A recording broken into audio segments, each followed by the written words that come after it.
29তম দক্ষিণ দিনাজপুর জেলা বইমেলার শুভ সূচনা হল বুনিয়াদপুর পৌর এলাকার ফুটবল ময়দানে।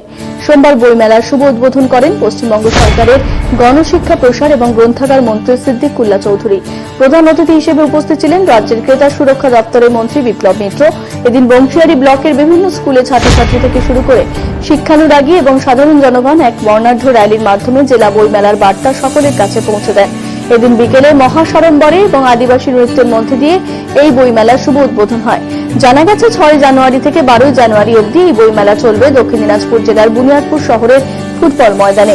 29তম দক্ষিণ দিনাজপুর জেলা বইমেলায় উপস্থিত ছিলেন রাজ্য গ্রন্থাগার মন্ত্রী জনাব সিদ্দিকুল্লাহ চৌধুরী, রাজ্য সুরক্ষা দপ্তরের মন্ত্রী বিপ্লব মিত্র, দক্ষিণ দিনাজপুর জেলা শাসক বিজেন কৃষ্ণা কুশমন্ডি এবং কুমারগঞ্জের বিধায়ক, বুনিয়াদপুর পৌরসভার চেয়ারপারসন কমল সরকার, গঙ্গারামপুর পৌরসভার চেয়ারম্যান প্রশান্ত মিত্র, বালুরঘাট পৌরসভার চেয়ারম্যান অশোক মিত্র সহ আরো অন্যান্য বিশিষ্টজনেরা। এদিন উদ্বোধনী অনুষ্ঠান মঞ্চে উপস্থিত বিশিষ্টজনেরা প্রতি প্রজ্বলনের মধ্য দিয়ে 29তম জেলা দক্ষিণ দিনাজপুর বইমেলার শুভ সূচনা করেন।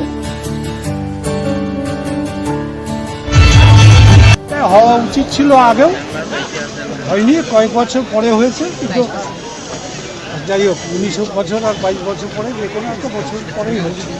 তবে এটা খুব এখন সময়োপচিত, কারণ বুনিয়াদপুরে যে কলেবর ছিল, ভৌগোলিক অবস্থান ছিল, সেটা একদম পুরোপুরি প্রায় চেঞ্জ হয়ে গেছে।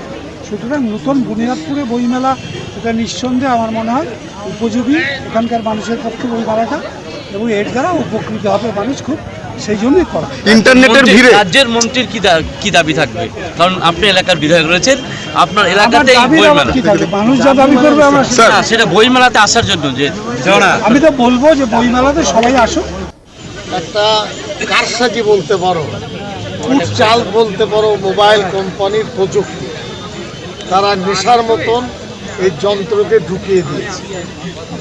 কুফলটা পড়ে আমার কাছে অনেক বিজ্ঞানসম্মতরা আসেন, তার মধ্যে ডাইরেক্ট দেখছে এই ম্যাগনেটটা সবসময় তাকিয়ে চোখের ক্ষতি করে দেবে, যে ক্ষতিটা মানে শুধরাবার কোনো জায়গা থাকে।